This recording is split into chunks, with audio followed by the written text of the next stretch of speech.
Claims of cronyism in the NYPD. Utility rates on the rise in New Jersey. Tick season is here, and Staten Island's Maker Park Music Festival. From WNYC, this is NYC Now. I'm Janae Pierre.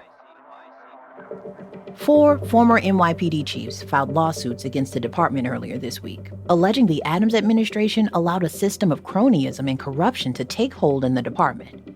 According to the lawsuits, the chiefs were some of the highest-ranking members of the NYPD. It claims that all of them resigned after they raised concerns about how things were being done in the department and were forced to give up their prestigious titles.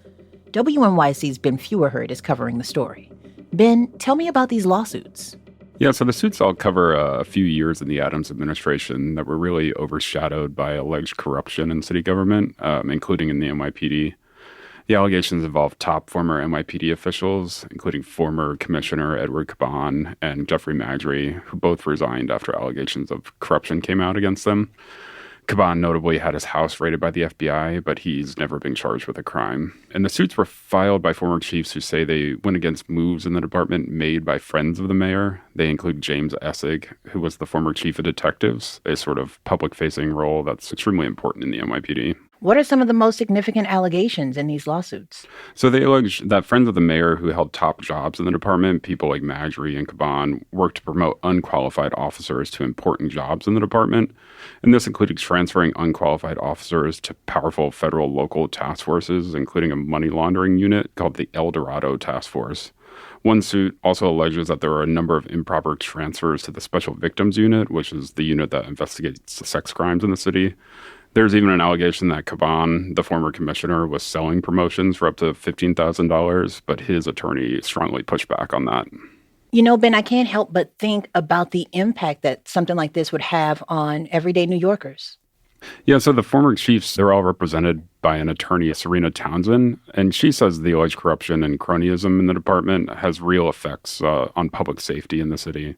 All of these task forces, all of these bureaus that Mayor Adams filtered his own people into have a real life impact on New Yorkers. One thing that stuck out at me in one of the suits was promotions of officers into the community response team who had a history of not turning on their body cameras at the correct time during a street stop. And the community response team was launched under Adams as a unit that responds to quality of life issues, things like illegal dirt bikes and street vending and illegal license plates. The suit says that one of the chiefs looked into the issue and found a pattern of unconstitutional stops by officers in the unit. So that's definitely something that impacts everyday New Yorkers. Yeah. What is the city saying about this? So the city says they're going to review the lawsuits, but they also pointed to numbers they say show that crime is continuing to trend down in the city. The following numbers of shootings, for example, in the city is something that Adams often raises. And he's certainly campaigning for re-election on a public safety message, which helped him get elected in the first place. And attorneys for Edward Caban, the former police commissioner who resigned after the FBI raided his house, also really pushed back on the allegations, especially the notion that he sold promotions in the department. That's WNYC's Ben Feuerherd.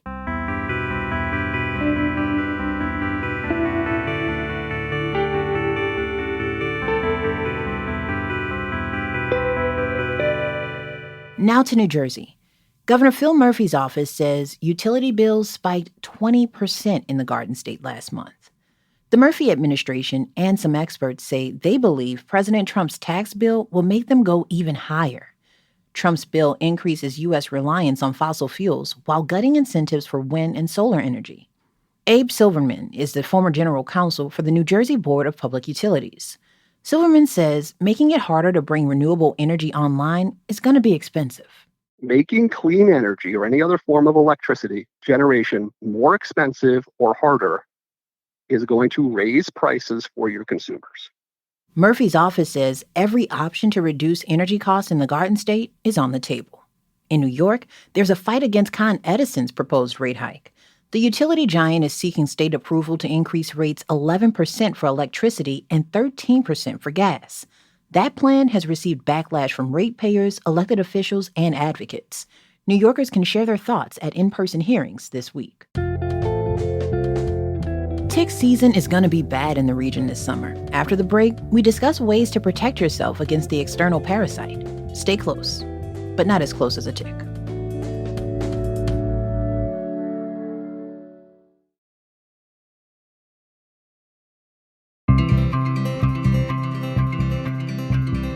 It's tick season, and according to Fordham University's Tick Index, the risk of being bitten by a tick in the New York region this summer is high.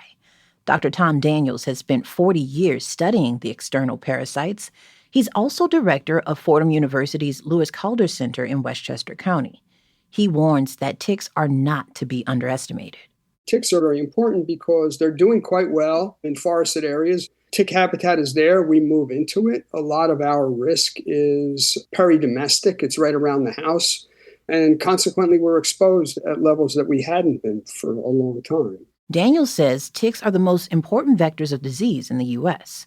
They pose the threat of a bacterial infection called Lyme disease.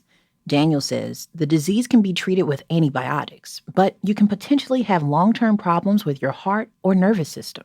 It mimics lots of things. And so you end up with a headache, you end up feeling achy, there are flu-like symptoms. But the hallmark characteristic that we came to recognize is this rash. And it's called erythema migrans because it moves. It actually is a rash that gets larger over the span of a few days to a week or so before it disappears.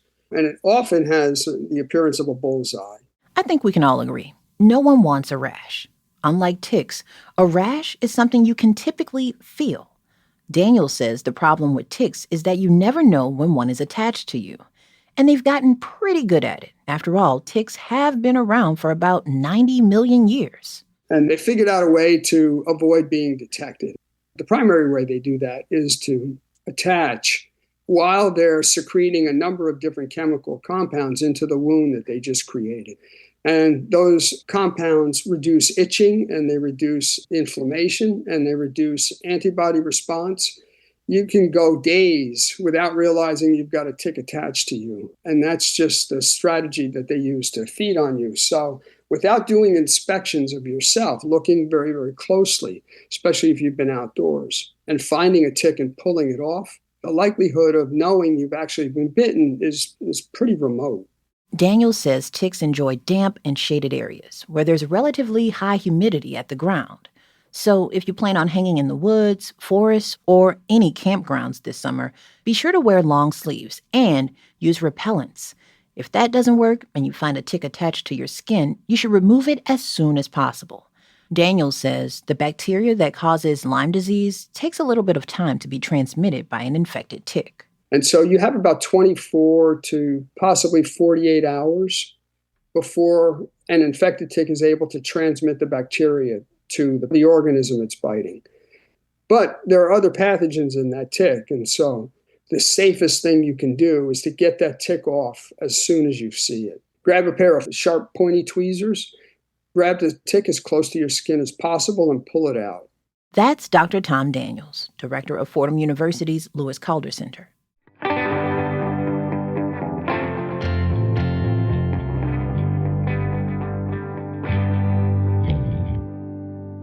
It's never too early to make weekend plans. And if you've stuck with the same indie rock playlist since the Obama era, Staten Island may be your party grounds this weekend. That's where the 2-day Maker Park Music Festival kicks off this Friday. It's got nearly a dozen artists, including Don Deacon, John Spencer, Horse Girl, and more. Kristen Wallace started the festival 8 years ago when she moved from Brooklyn to Staten Island. We often ask the audience how many people have been here for the first time, and usually it's a lot of people. So many people would come up to us and be like, "This is so cool. I didn't even know this existed." Check it out. Doors open at 5 p.m. Thanks for listening to NYC Now from WNYC. I'm Janae Pierre. We'll be back tomorrow.